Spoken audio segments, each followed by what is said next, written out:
Fire in Indiana. It happened early Friday morning in Tell City. Authorities say 7 people were in the home when the fire broke out. All 3 people who died are children under the age of 12. 3 others were taken to a hospital. Their conditions are unknown. It's 11:02 at News Radio 840 WHJS. Another migrant caravan is headed for the U.S. Jason Campidonia has the details. The caravan is set to leave Honduras on January 15th, and there are an estimated 15,000 members. The LA Times is reporting that word of the massive migrant caravan is coming from advocates and Spanish-language media. Thousands of migrants remain stranded in Mexico, left to sleep in unsanitary shelters near and around the border town of Tijuana. Many of those migrants tell the paper they feel abandoned by caravan leaders. Jason Campidonia, NBC News Radio. And President Trump is threatening to close the U.S. border with Mexico if Congress does not approve funding for a border wall. The president tweeted this morning, quote, "We will be forced to close the southern border entirely if the obstructionist Democrats do not give us the money to finish the wall." White House incoming acting chief of staff Mick Mulvaney said he expects the shutdown to run into the new year. Nancy Pelosi, in fairness, does not have the votes for the speakership yet.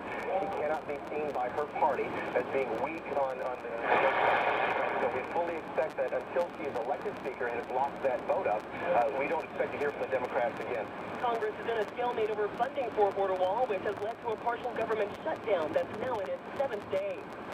She's an actress, director, and activist. Perhaps a new political career awaits. Actress Angelina Jolie hint she could one day enter politics. She was asked by the BBC if she would consider running for the U.S. presidency. If you asked me 20 years ago, I would have laughed. I always say I'll go where I'm needed. Jolie is special envoy to the UN Refugee Agency and campaigns on issues including sexual violence and conservation. I'm also able to work with government, and I'm also able to work with militaries. And so I sit in a very interesting place of being able to get a lot done. Larry Miller, CBS News, London. Your next news update is coming up at 11:30. I'm Delisa Chapman, News Radio 840 WHJS, Kentuckiana. Traffic station. Common Sense. Stephen Conway on News Radio 840 WHJS.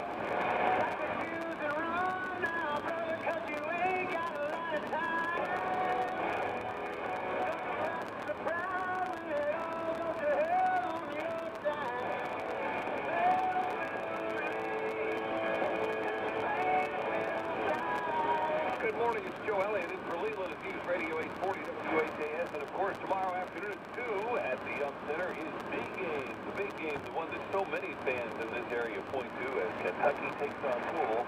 Now, we have had some blowouts over the years. Tomorrow's game, though, is it a pick-em? I don't know. It is. I mean, you could see this a lot of different ways.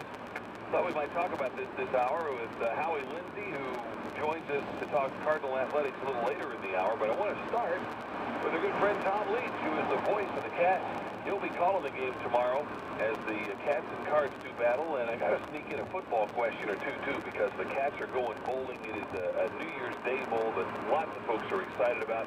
Tom, I appreciate you spending a few minutes with us this morning, man. Thanks very much for doing this. So how do you very well? How do you see this, Tom? I mean, like I said, I think you could look at this a lot of different ways.